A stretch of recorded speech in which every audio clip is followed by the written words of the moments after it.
Next ఈ రోజు రాబోతున్న కంటెస్టెంట్ ఓహో టీం నుంచి శివప్రియ. రూల్స్ రామానుజన్ లాంటి పర్సన్ మన పక్కన ఉంటేనే మనం తట్టుకోలేము. అలాంటిది ఆయన ఇంట్లో ఉండి భార్యకి రూల్స్ పెట్టి పిల్లల్ని కూడా రూల్స్ తో బెత్తం పట్టుకొని వాయిస్తూ ఉంటే ఎలా ఉంటుంది అనే భార్య పోరు ఈ పాటతో శివప్రియ మనకు తెలిపోతుంది. So let's welcome Shivapriya.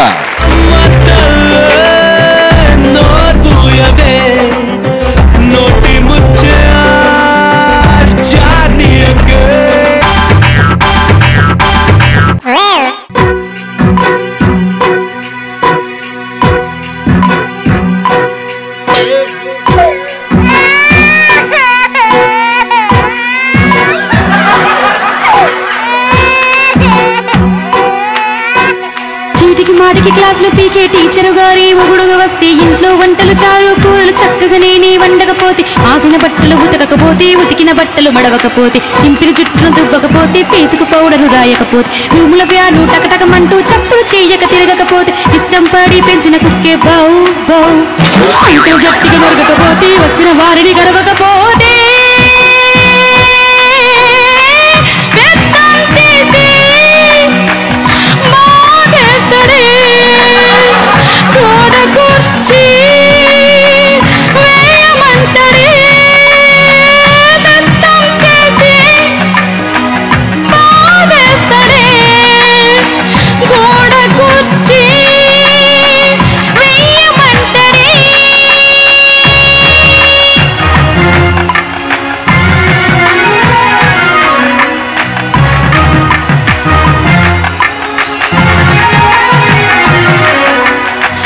పెళ్లి చూపుల్లోన మాస్టర్ని మాట్లాడమంటే చెప్పాడప్పుడు పాఠం.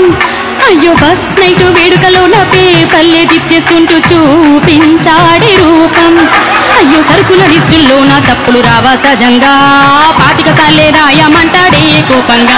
నే వాడే భాషల్లోన దోషాలే దొల్లుతూ ఉంటే పల్లె వేయమంటూ నన్ను తిడతాడే. రాసేటి రాతల్లోన మిస్టేక్సే వస్తూ ఉంటే అరిచే మనిషే. అమ్మో మేమే వాడు స్టాండ్ అంటే నించోవాలి, సిట్ అంటే కూర్చోవాలి, బతుకంత బడిగా సాగేనే కొందేలనే తీయమంటాడే. గోడ కుర్చీ వెయ్యమంటాడే కొందేలనే తీయమంటాడే. గోడ కుర్చీ వెయ్యమంటాడే.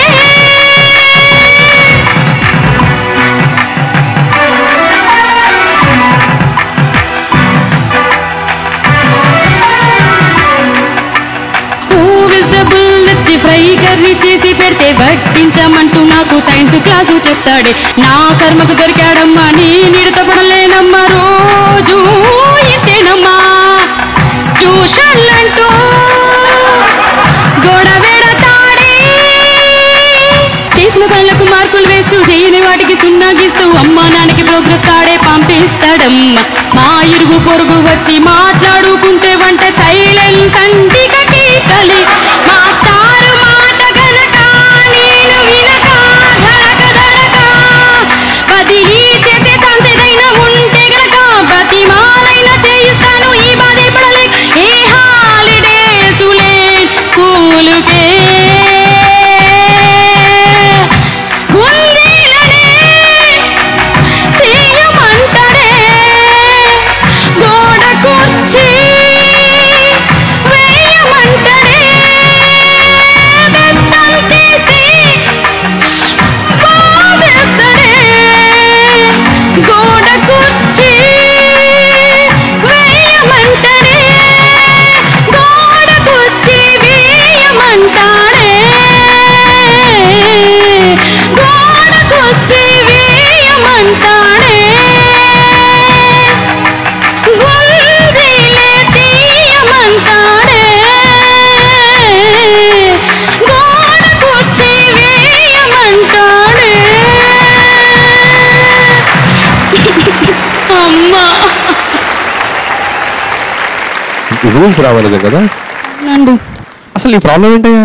ఎవరు రూల్స్ పాటించట్లేదండి, అదే నా ప్రాబ్లం. రూల్స్ అంటే ఏదో మర్చిపో రూల్ చెప్పు. టైంకి భోజనం పెట్టమంటాను, పెట్టదు.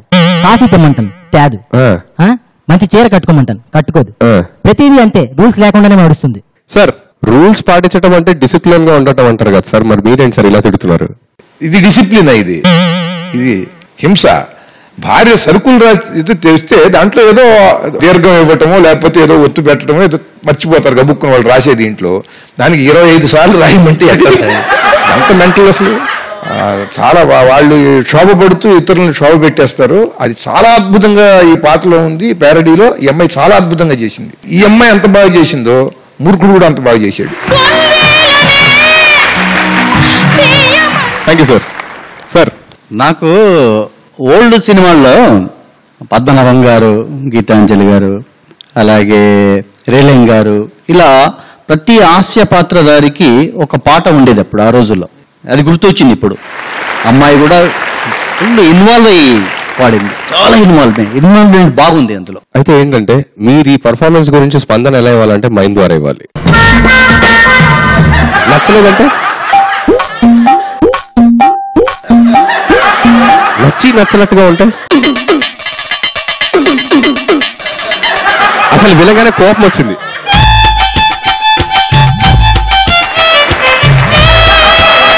ఏడుపు వచ్చింది.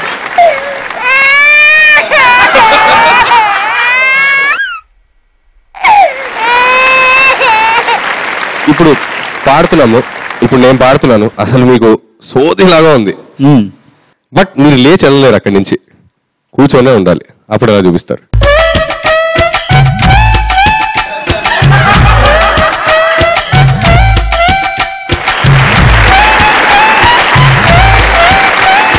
ఆహా ఈ ఓ కార్యక్రమం ఉద్దేశం, ప్యారడీ సాంగ్ ఉద్దేశం నవ్వించడం, అలాగే నా మూకాభినయ మయం కూడా నవ్వించడం, రెండు కలిసిపోయి రెండు కళల ఉద్దేశం.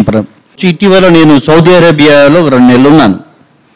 ఆడ కొద్దిగా బోర్ అయిన టైంలో యూట్యూబ్ ఓపెన్ చేసి ఒక్కసారి ఒక ఎపిసోడ్ చూశానండి మీది, ఆహా ఈ హో. వరుస పెట్టి 2 రోజుల్లో మొత్తం అన్ని ఎపిసోడ్ చూశారు.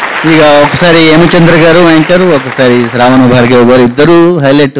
హేమచంద్ర గారు అయితే ఆ ఫిజిక్ స్ట్రక్చర్ ఎంత చక్కగా మెయింటైన్ చేస్తుంటాడు చూడు. అవును, ఆయన 15 ఏళ్ల క్రితం చూశాను, ఇప్పుడు అలాగే ఉన్నాడు. నేను మైమ్ ఆర్టిస్ట్ ఉన్నానంటే దానికి అర్థం ఉంది.